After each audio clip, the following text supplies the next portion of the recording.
Como sempre, o mundo não é tão simples.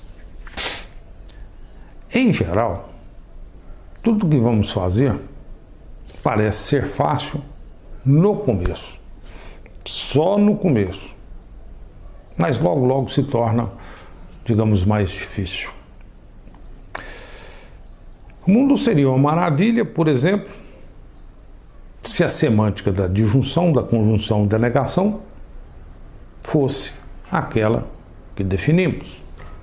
Por exemplo, se P é verdadeiro, a negação de P é falso. Será que isso é sempre assim? Só para lembrar, como é que definimos a semântica da negação, da disjunção e da conjunção? Veja. Nessa tabela verdade aqui apresentamos a semântica da negação, da disjunção e da conjunção. Suponha então os símbolos P e Q. E aqui temos as possibilidades de interpretação desses dois símbolos.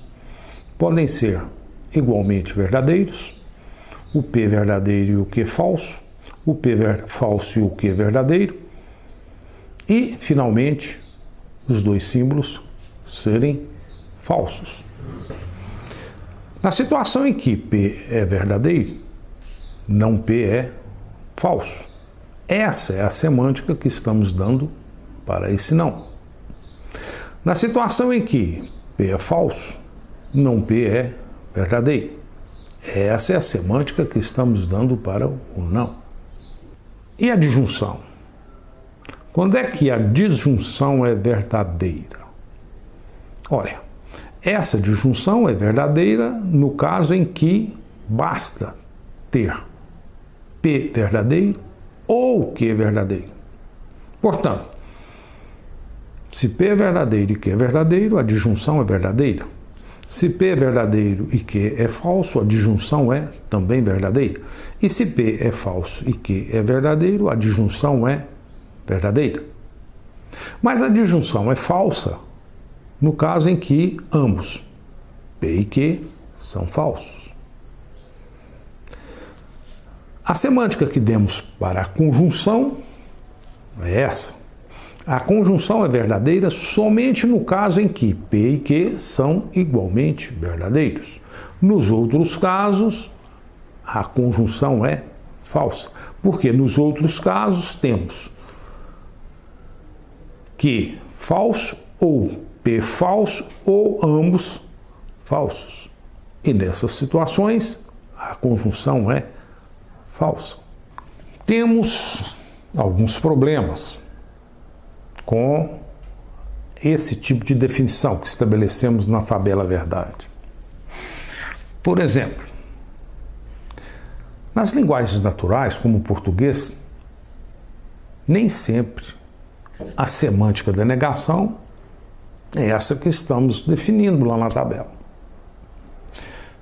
Dizer, por exemplo, que alguém não é feliz não significa necessariamente dizer que essa pessoa é infeliz.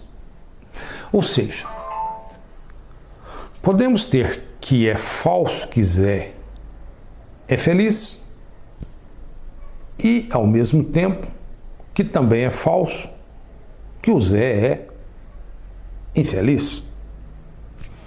Olha, temos vários graus de felicidade. O Zé é aquele indivíduo que está lá no meio, não é nem feliz e nem infeliz. Suponha um outro exemplo. Suponha que essa proposição seja representada pela letrinha P. P representa a proposição Maria é namorada do Zé. Suponha que é falso que Maria é namorada do Zé. Olha, indicamos esse fato escrevendo assim: a interpretação de P é igual a F, é falso.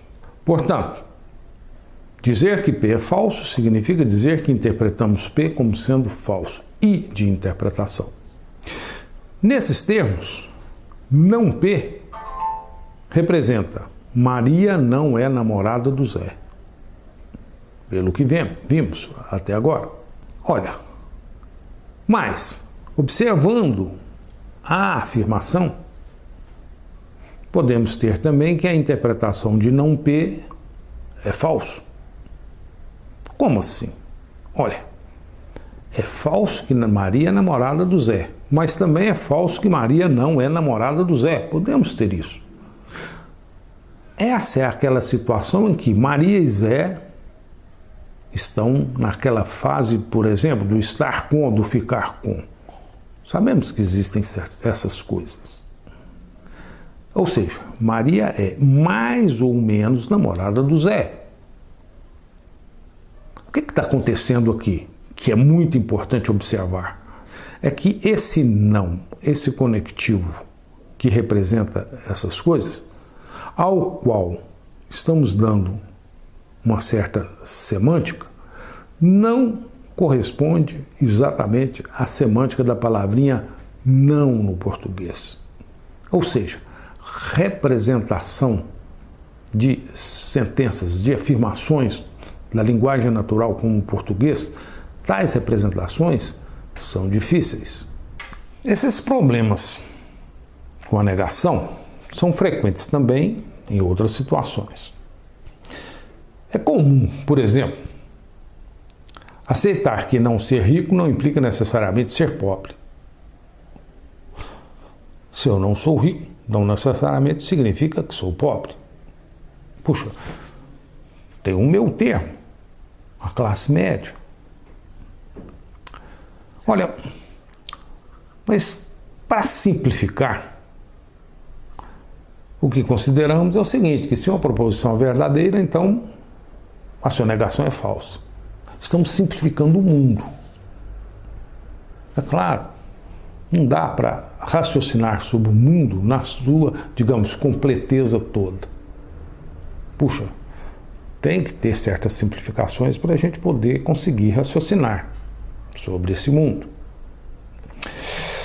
Então, se certa proposição é falsa, vamos considerar que a sua negação é verdadeira. Essa é uma simplificação. Isso ajuda. Conclusão dessas coisas. Devemos ter muito cuidado na representação da negação do português para a lógica. E até mesmo no contexto da argumentação lógica, que é menos formal do que aquele da lógica matemática. A negação na lógica não corresponde exatamente à negação da linguagem natural. Então, quando escrevemos o conectivo não, temos que ter isso em mente.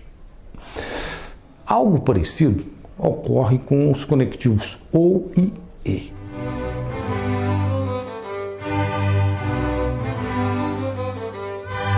A interpretação do conectivo ou é a disjunção de duas proposições. Em português, essa disjunção é expressa pelas palavras ou isso ou aquilo, ora isso, ora aquilo. Suponha, por exemplo, considere essas duas proposições. Está chovendo e está fazendo sol, representadas respectivamente por P e Q.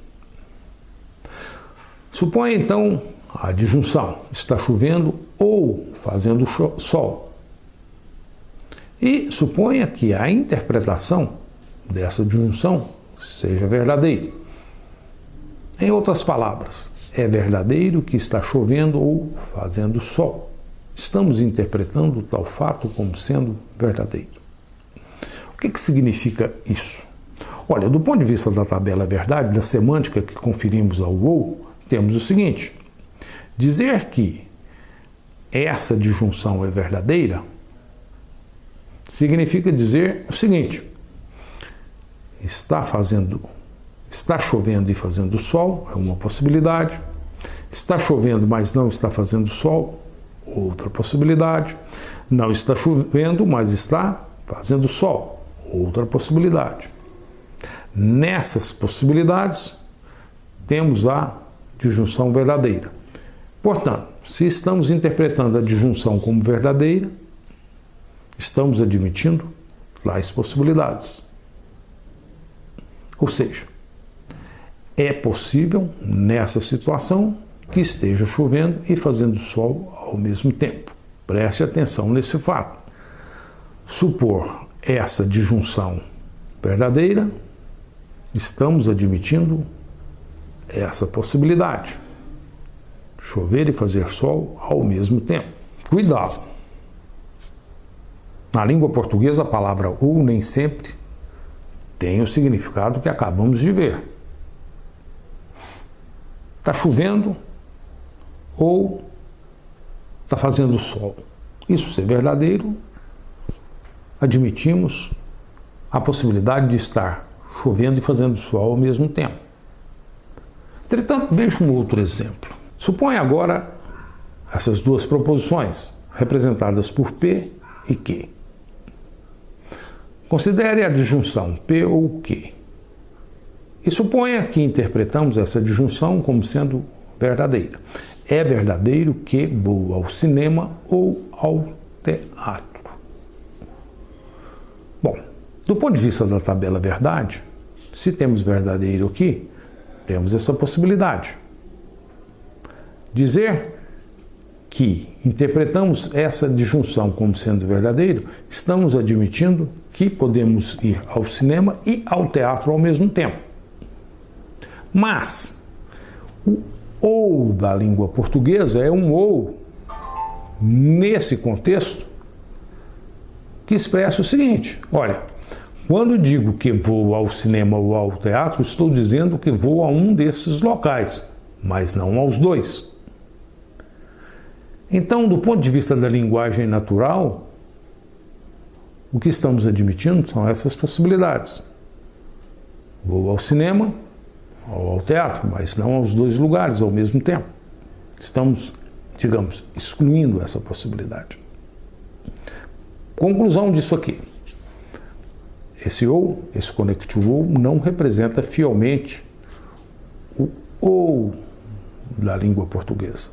É um mais ou menos. Portanto, na argumentação lógica, nesse estudo que estamos fazendo, vamos usar conectivos como o ou, o e, o não. E devemos estar atentos ao seguinte: a semântica desses conectivos não corresponde exatamente à semântica das palavras correspondentes na língua portuguesa. Preste atenção nisso. É um mais ou menos.